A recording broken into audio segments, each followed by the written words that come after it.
Pretty sure these are metric, but I've got a standard here, so we're going to just go ahead and loosen them that way. Since this does sit in the cradle,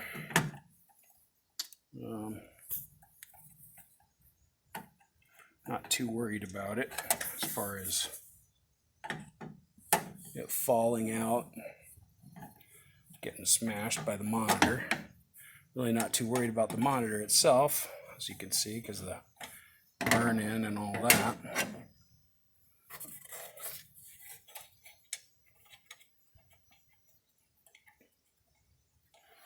And here's a tip for you guys, so this is where that plastic shield was connected. Do yourselves a favor, keep your screws screwed in to where they go and you'll never lose them.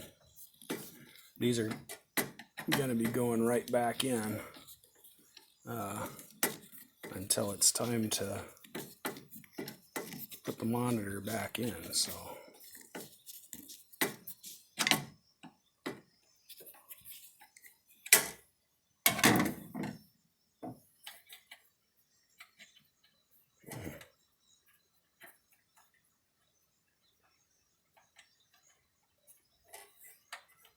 there's just 4 of these.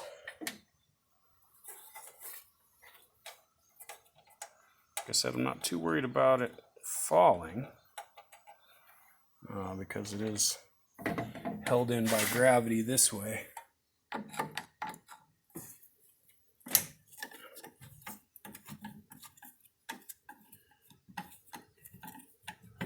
It'd be interesting to see if, it looks like this is the original tube according to the sticker on there. It says, use one of the following tubes, and this tube is listed on there. So I'm guessing this is the original screen for this unit, at least for this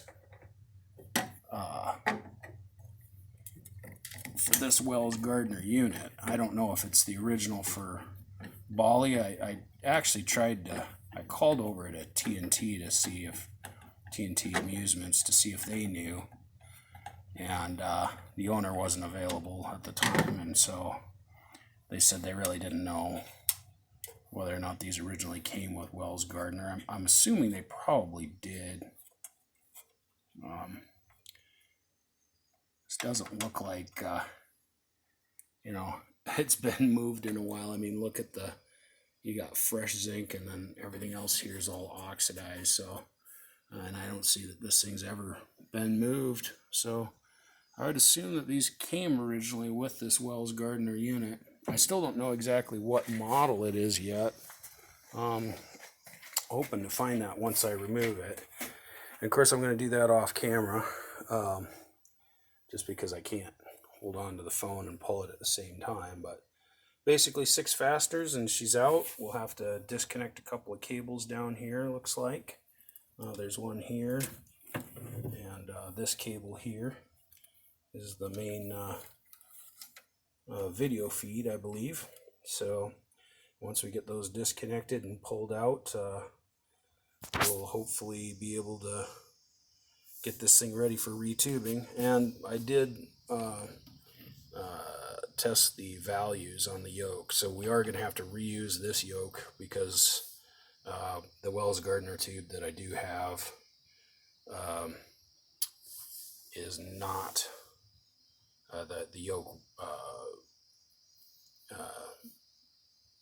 resistance is not the same. So that's unfortunate because we're going to have to basically fool around with all of this jazz here and make sure that everything's set right. But like I said, that's bad for me, but it's probably good for you. It gives you something to look at and gives you an idea how to do it yourself. I mean, you can basically use pretty much any 19-inch tube with any chassis if you reuse the yoke, more or less, as long as these pinouts are the same on the back. 9 times out of 10 you can get away with swapping them out, even TV tubes. So Anyway, I'm going to go ahead and get this chassis pulled out, and we'll take a look at the whole thing in its glory removed.